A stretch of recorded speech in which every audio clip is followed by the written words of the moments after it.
ಕ್ಷೇತ್ರದಲ್ಲಿ ಪರೀಕ್ಷೆಯಲ್ಲಿ ಅವರು ವಿಶೇಷ ಸ್ಥಾನಮಾನ ತಕ್ಕೊಲಿಕ್ಕೆ ಅದಕ್ಕೆ ಕಲ್ಪವೃಕ್ಷ ಯಾರಾದ್ರೂ ಇದ್ರೆ ಪರಮ ಪೂಜ್ಯ ಡಾಕ್ಟರ್ ಬಸವಲಿಂಗ ಪಟ್ಟದೇವರು ಪೂಜ್ಯರು ಈ ಕಡೆ ಶೈಕ್ಷಣಿಕ ಸಾಮಾಜಿಕ ಧಾರ್ಮಿಕ ಇಟ್ಕೊಂಡು ಇಷ್ಟೆಲ್ಲ ಸೇವೆ ಮಾಡಿದ್ರು ಕೂಡ ಅವರು ಯಾವುದೇ ರೀತಿಯಿಂದ ಅದು ಎಲ್ಲವೂ ಗುರುವಿನ ಆಶೀರ್ವಾದ ಅಂತಕ್ಕಂಥ ಭಾವ ಮನಸ್ಥಿತಿ ಅವ್ರದ್ದಿದೆ ಅಂತ ಪೂಜ್ಯರು ಅವರು ನಿಮ್ಗ ದೊರಕಿದ್ದೆ ಒಂದು ಅಹೋಭಾಗ್ಯ ಅಂತಕ್ಕಂಥ ಮಾತನ್ನು ತಿಳಿಸಿ ಮತ್ತೊಮ್ಮೆ ಈ ಕಾರ್ಯಕ್ರಮವನ್ನು ಜ್ಯೋತಿ ಬೆಳಗಿಸಿ ಉದ್ಘಾಟಿಸಿರ್ತಕ್ಕಂಥ ನಾನು ಬೆಳಗ್ಗೆ ಮಾತಾಡಿದೆ ಅವಾಗ ಪ್ರಶಸ್ತಿ ತಗೊಂಡ್ರವರೇ ನಿಮಗೆ ಅಭಿನಂದನೆ ಅಂತೆ. ಬಹುತೇಕ ನಮ್ಮ ಭಾಗದಾಗ ರಾಜಕೀಯ ರಂಗದಲ್ಲಿ ಒಬ್ಬರು ಗೆಲ್ಲದೆ ಒಂದು ದೊಡ್ಡ ಸಾಹಸ, ಅದು ಒಬ್ಬರು ಬಿಟ್ಟು ಇಬ್ಬರನ್ನ ನಿರ್ಮಾಣ ಮಾಡಿದ ತಾಯಿ ಡಾಕ್ಟರ್ ಗೀತಾ ಈಶ್ವರ್ ಖಂಡ್ರೆ ಅವರು.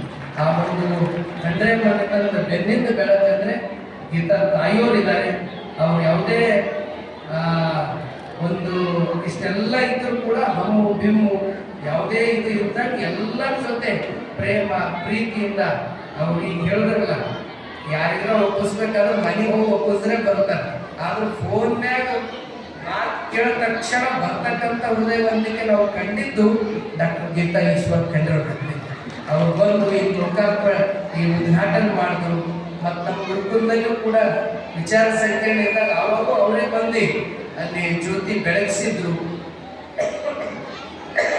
ಅಂತ ತಾಯಿಯವರು ನಿನ್ನೆ ಪುರಸ್ಕಾರ ತಗೊಂಡು ಫಸ್ಟ್ ಇಲ್ಲೇ ಉದ್ಘಾಟನೆ ಮಾಡಿ ಸನ್ಮಾನವನ್ನ ಸ್ವೀಕರಿಸಿದ್ದಾರೆ ಅಂತ ತಾಯಿಯವರಿಗೂ ಮತ್ತು ಈ ಪುಸ್ತಕ ಇಷ್ಟು ಚಲೋ ಅದರಲ್ಲಿ ಅಪೋರ್ಟ್ ಏನದನೋ ಅದನ್ನೇ ನಾನು ನಿನ್ನೆ ನೋಡಿದ್ದೆ. 76 ಲೇಖನಗಳಿವೆ. ಅದರಲ್ಲಿ ಏನು ಜನರ ಹೃದಯದಲ್ಲಿ ಅಪ್ಪೋರ್ಟ್ ಹೆಂಗೆ ಹರ ಅಂಬದೇ ಅದು ಆ ಲೇಖನ ಮೂಲಕ ಹೊರಗೆ ತಂದಿದ್ದಾರೆ ಪೂಜ್ಯ ಮಹಾದೇವಮ್ಮ ತಾಯಿಯವರು.